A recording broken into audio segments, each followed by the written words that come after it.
Before the stage, before the spotlight, there's a story. This is Frequency. Hey everybody, I'm Megan Kashat. I'm an Iraqi-American singer-songwriter, former professional dancer, abstract painter, and I also trained in the theater. I dropped out of school at 16 to pursue my career full-time. I later went back and got my GED to then study at some of the most prestigious and high-end performing arts and music schools on the planet. So I'm very dedicated to my training. I had many successes at a young age. I was a world title holder at 17. I danced for Mariah Carey. I toured with Charlie Wilson, performed at the Grammy Awards. I have over 19 million streams, over 300 chart positions, and I'm currently gearing up to release my debut album, State of Mind, which I'm very excited about. So, yeah, it's good to be here. How do you protect your energy, your mental health, and your creative drive when every part of your life is creative output? So I love this question. I just see the red flags and bounce. It's really simple for me. I've been perceptive from a very young age. I can see a lot of things on people. But additionally, I've studied a lot about human behavior in the last 10 years, which has really changed my life. And I don't believe in mental health. I believe in spiritual health. I think that the spirit is what controls the mind and the body. So I do a lot of spiritual retreats. I give myself time for me. I'm very connected to God.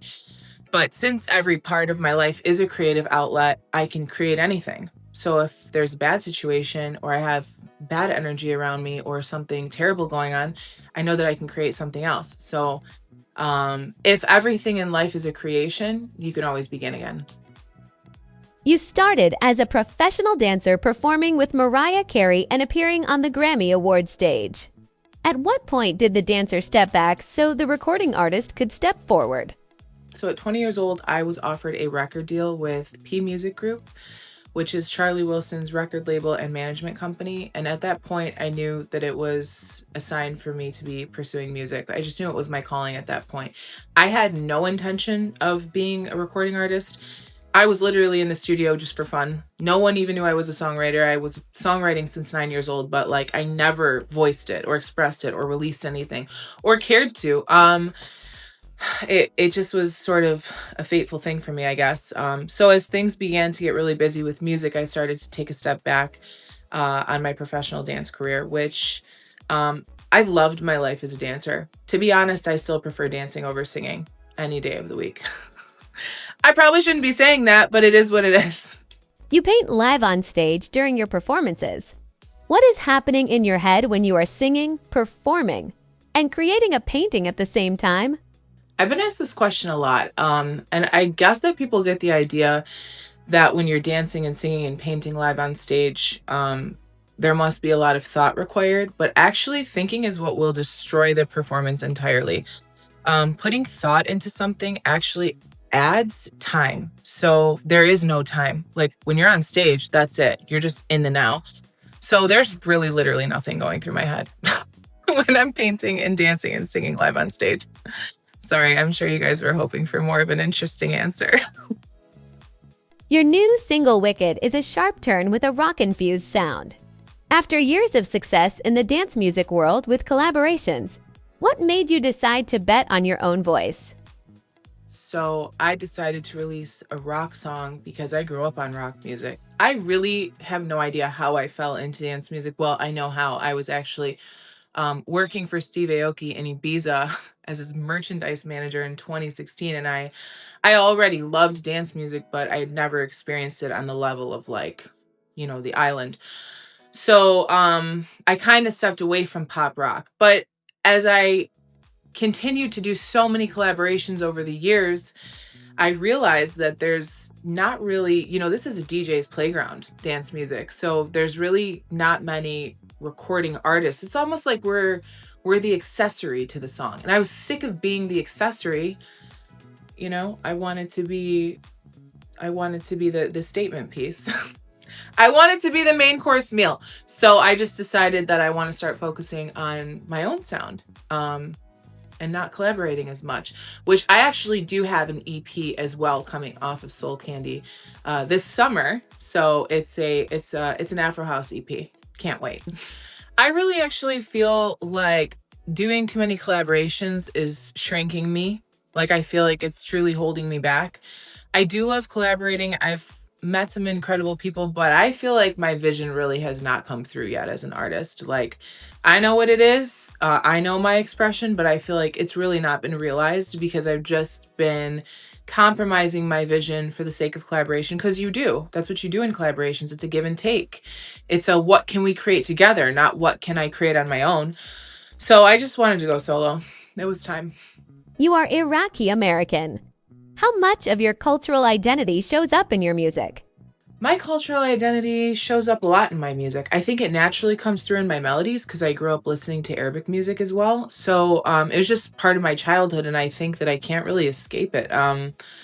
Recently, I've been asked to do like more vocals in Arabic, which I do sometimes, but I had a lot of critics, executives in Dubai talking about my accent, and so I kind of got insecure for a while, but now I've gotten over it and I don't really care. I will do vocals in Arabic when the track is calling for it. But no, I've not really had to fight to protect it in electronic music. I think it's celebrated more in electronic music more than anything, especially now because there's just this new wave of like Afro house and house music coming to the Middle East and Northern Africa. So I wouldn't say that I've had to protect any part of my identity, and especially not in electronic music. I think if anything, it's more celebrated now since you see dance music really popping off in the MENA region. So yeah.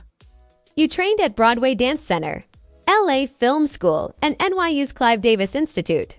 What did each one teach you that the others could not?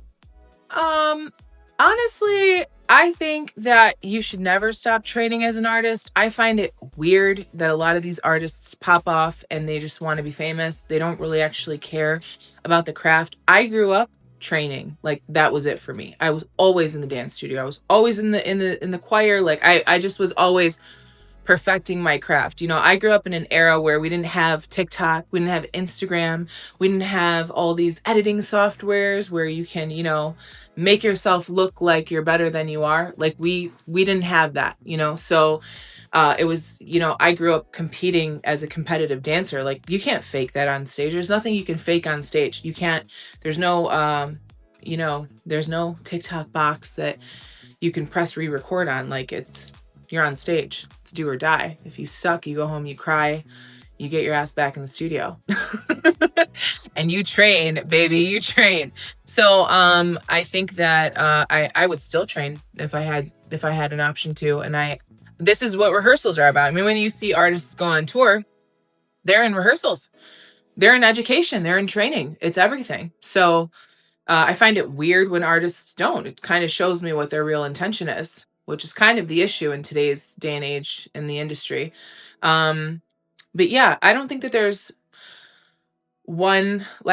one gives me something that the other doesn't. Like, it does in an artistic sense. Like, they're definitely different outlets. But I appreciate all of them from a completely different point of view because they require a different part of me. So yeah, I love training. I stand by it. I hope that I live every day on earth having the opportunity to practice and train.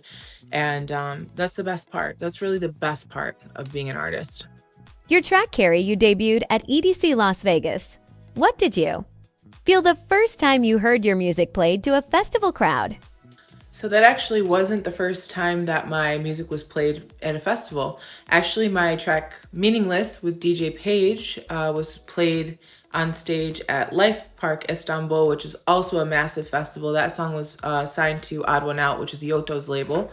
I was just really, when I was with Eli when he told me he was playing EDC, I guess he had posted it on social media, and like, I must have missed it that he was going to be playing there. But me and him were actually together in Detroit shooting some content for our release. And he said, I'm dropping it at EDC next week. And I was genuinely just so happy for him.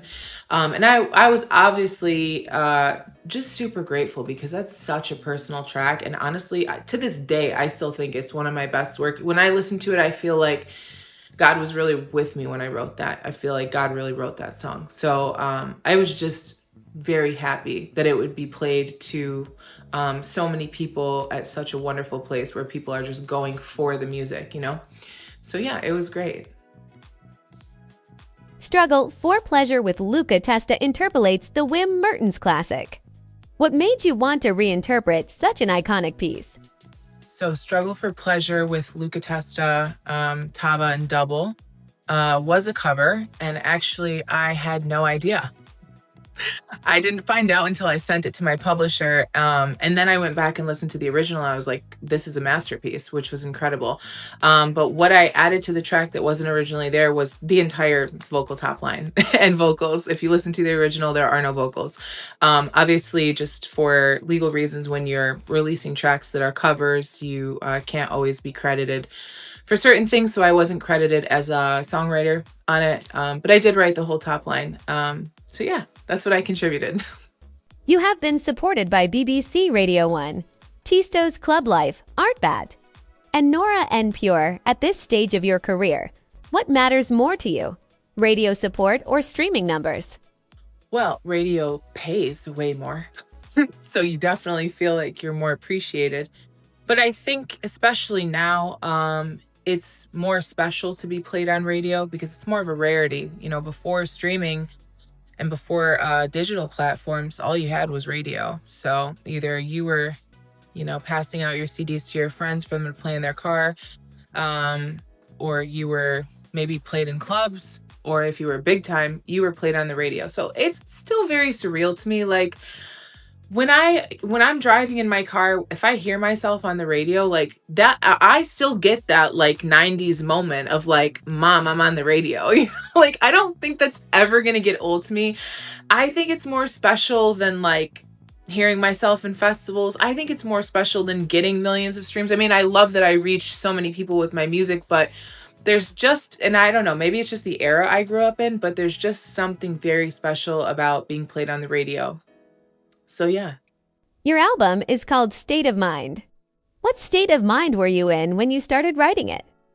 I might cry answering this question. State of Mind began in 2022. That was the start of my debut album. In 2023, I almost lost my life. The day I came home from the hospital, State of Mind was written. What I want people to know about State of Mind is that State of Mind is mine. I've been working on it for years. It originated from me, nobody else.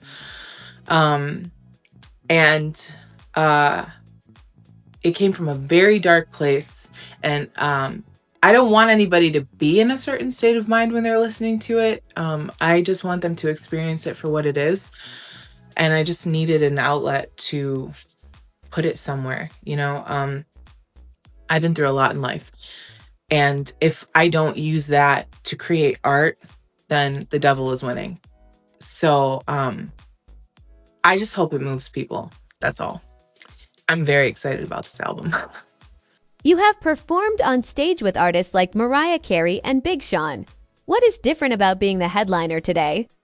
It's a lot more stressful, to be honest. Life was so easy as a backup dancer. Just do your thing, just kill it. But the focus isn't really on you, but it is. It's like, I don't know. But now as a front girl, you control the crowd. And you have to communicate with the crowd.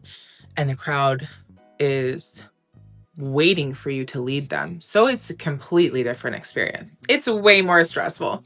I love it though. It's that much more rewarding because when you get off stage and you have a killer performance, you know that you just left those people with something. I mean, as a backup dancer, you do leave them with something. You're a part of the big picture. It's very special being a dancer. Because sometimes you're on stage as a dancer and you connect with that one person in the audience. And you know that they could have been connecting with the singer or with the band member, but it's like it's that much more, like really special. Because you're just a backup dancer, but it's not just backup dancers. Like they bring so much life to the show and they are so underplayed, underpaid, underestimated, discredited, the whole nine. That's a conversation for another day. But yeah, it's a completely different world. But I love it. I just love being on stage. Honestly, I've never had a further calling. I've known it since I was a kid and I'm still doing it. Several years later, I'm old. If a booker has never seen you live, what should they expect from a Megan Kashat show? If a booker's reading this or watching this, I want to go back on tour. But what could you expect? I'm pretty unpredictable on stage. I mean, you could expect an amazing band. I'm super picky about my musicians. You could expect killer wardrobe because I'm also a snob when it comes to styling. I don't understand how people go on stage and like not give a shit about how they present themselves. I think that the design and the costume design is like an art in itself, and it's such a communication. It's an expression of who you are. So you can definitely expect the outfit to be on point, the costumes to be on point. You could expect a lot of movement. I'm crazy on stage. What would you get from me that you wouldn't get from somebody else on the lineup? Me. That's it. One track. The one that always reminds you why you do music. Stereo Love by Edward Maya. I don't know if Edward's going to be watching this. He's actually my friend. But that was the most impactful song that really ever hit my ears, especially when I was living in Hollywood, when I was really going after it. I mean, I'm still going after it, but in different ways now. And I think that, I remember distinctly running on a treadmill, just crying, visualizing myself walking up the Grammy stage and getting an award. So it's just such a well done track. And it was the first time I heard a track that really incorporated sort of like a Balkan feel to dance music, which just brought me home because I'm Middle Eastern. And I loved it. So definitely Stereo Love. That's the track of my lifetime. That's my soundtrack.